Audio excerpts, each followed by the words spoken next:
And I'm back this week with my review, and I'm in the middle, like it's not the middle of the day, like week, but it's Friday. It's a weekday, but we've got a public holiday in Sri Lanka, so very happy about that.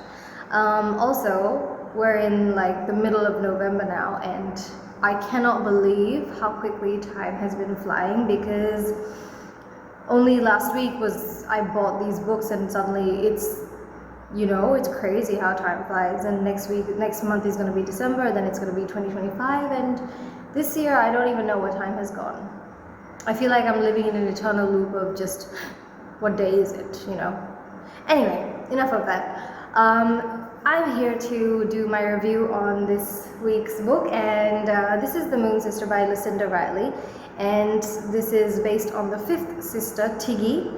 And obviously the last few books have had a bit of mystery surrounding their origins, and like they've been like going back and forth between ancestor and then the current times or whatever. But this book, I think, has a little more mystery to it, so I'll get into that at the end, because that was towards the end of the book. But based on the characters of the book, the main character is Tiggy, the fifth sister, and her ancestor, who is Lucia. I hope I'm pronouncing this right, because it is a Spanish name, so it could be Lucia or Lucia. Tiggy is a very quiet girl. She's had like health issues in the past. She's got a little bit of spirituality inside her, and she comes across comes across a person from her ancestors past, and that's how she kind of gets into like, maybe I should go to Spain, maybe I should discover who I really am.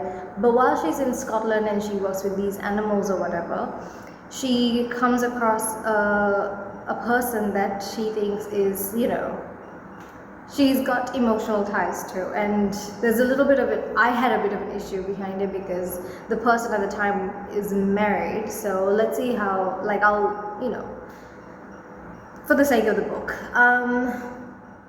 So once she kind of discovers herself and she like moves forward, she moves to Spain for a bit, like to discover her ancestry, and that's when we come across Lucia.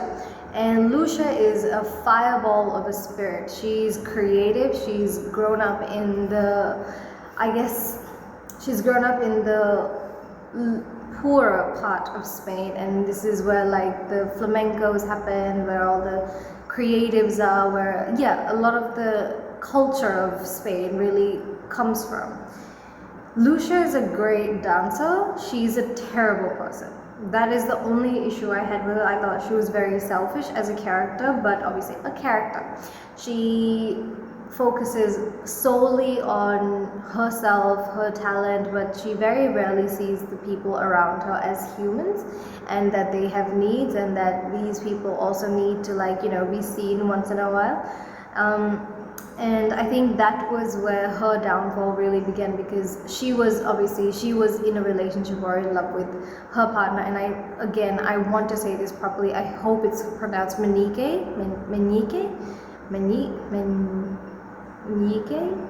I feel like I just said the same thing 3 times.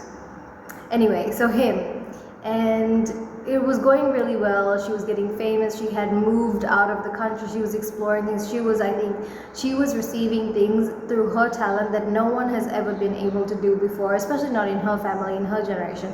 And she was doing really amazing things, traveling the world because of her talent and passion and drive.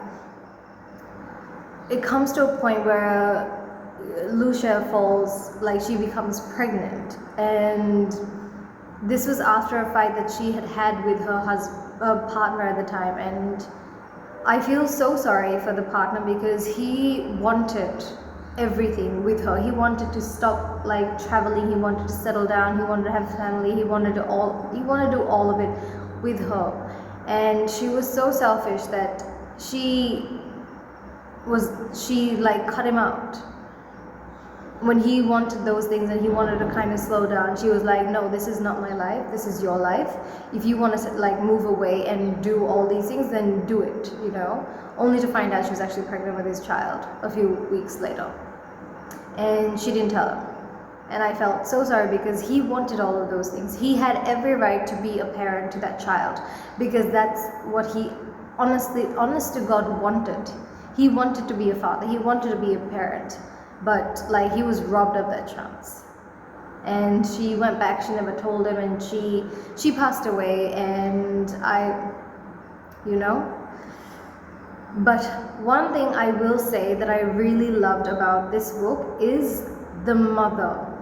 The mother, in all her like ways, she was too self-sacrificial, and I think for a family to work to be that, like, because you grow up with so you're raising a toxic child, you're married to a toxic man, it's just, she gave up a lot, but even as she aged, she continued to prioritize other people, and I think that is, and in the essence, like, she was the best character in the book. Her and Manike, I think, were the best characters in the book, because Maria was one of a kind. Like, she really gave everything so other people can be happy, and she deserved a lot better. I think she deserved all the happiness in the world, and we don't know what happened at the end of it. I just know she's dead.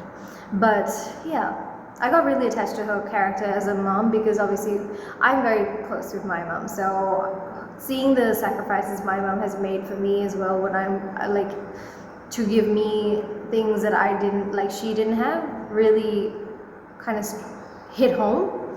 So yeah, the mystery part of this comes around with Tiggy, because Tiggy is staying in Scotland at like an estate, and in this estate, like, there's a guest, his name is Zed, and he's tied to several of the sisters. So he's tied to Tiggy by this visit, he's tied to Maya, the first sister, because they have a child together that he doesn't know about, and also he's tied to Electra, who is the next sister, the sun sister, and they've been an on and off kind of thing as well. And he is supposed to be a very he's supposed to be a scary character who kind of comes after these sisters who have like a weird obsession with them, and it's kind of shown in this book, because he's constantly like doing things that are over the top. He's like, let me do this, like, I will buy a sanctuary so you can come and work, like all of those kinds of things. That's so excessive.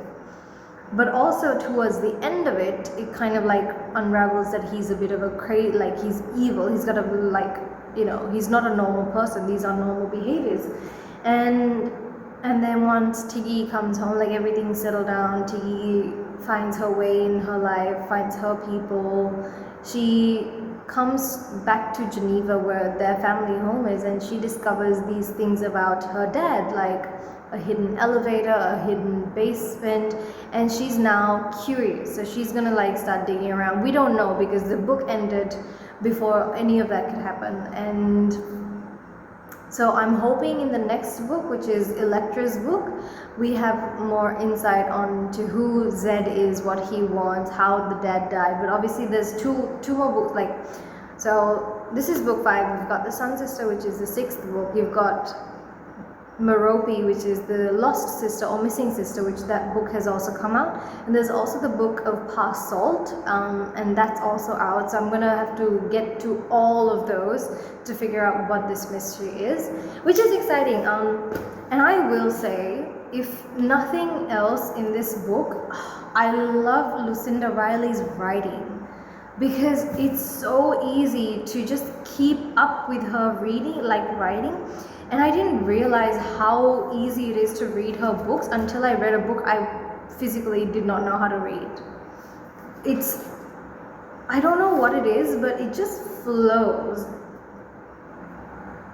I don't know. It's like you're in the book, so you kind of picture it, you see it.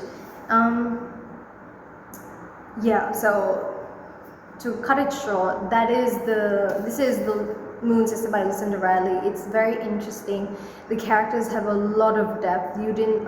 This is the first female lead, or like female character, that I did not like, Lucia, but I really liked her male counterpart, Manike, and I think I really enjoyed Maria's extracurricular lover as well, Ramon, right? Ramon?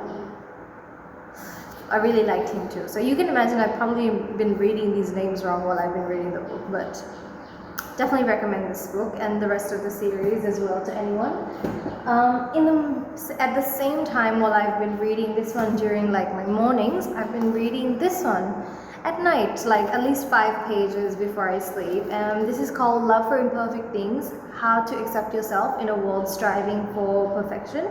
And this is by Heyman Sunim.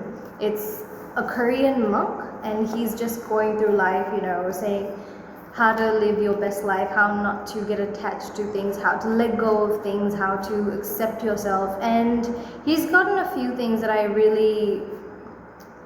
going to take from my life, and then hopefully like put it into this, apply it. And yeah, like I said, like in my last video, the illustrations are so beautiful. Like, I don't know if you can see it, but look at the colors on those. So pretty and so easy to read because it's like small pages, beautiful writing, colors, clean, very nice. So this is still ongoing, but so far it's like a 10 out of 10 read for me because it's just very easy to flip through. 5 pages, 3 pages a day. You still pick up on stuff that you didn't before. And that brings me to the book I'm going to be reading for the rest of the week. And now this book, I don't know if it's me, but this is called The Scarlet Veil by Shelby Maharan, and it's supposed to be a dark gothic romance. But after I read Lucinda Riley and I jumped straight onto this, the writing is so difficult for me to read. I don't know why, because not that I don't know how to read, but I can't follow along in the story. I feel like her writing is not flowing. There's just so many stops in the book, and there's not just a flow to it. And she repeats a lot of the things that she says this person as a character, and I'm not able to identify, like I'm not able to picture it, which makes it harder for me to read, like the flow. I'm on still like page 40, I think, but I don't think it's a great read from what I can tell. Maybe the story is better. Maybe the story picks up and then I'll know, but I'll let you guys know next time. But this is The Scarlet Veil by Shelby Maharan, and yeah, interesting book. But now I realize like the difference in having like reading a great author and then understanding how they're able to depict a whole other world. Because when I'm reading Lucinda Riley, I'm just able to put myself into the character's shoes, and I can see things and I understand the characters. Like there's emotions to these characters, and it's fantastic, really fantastic. But yes, so that is my week in review.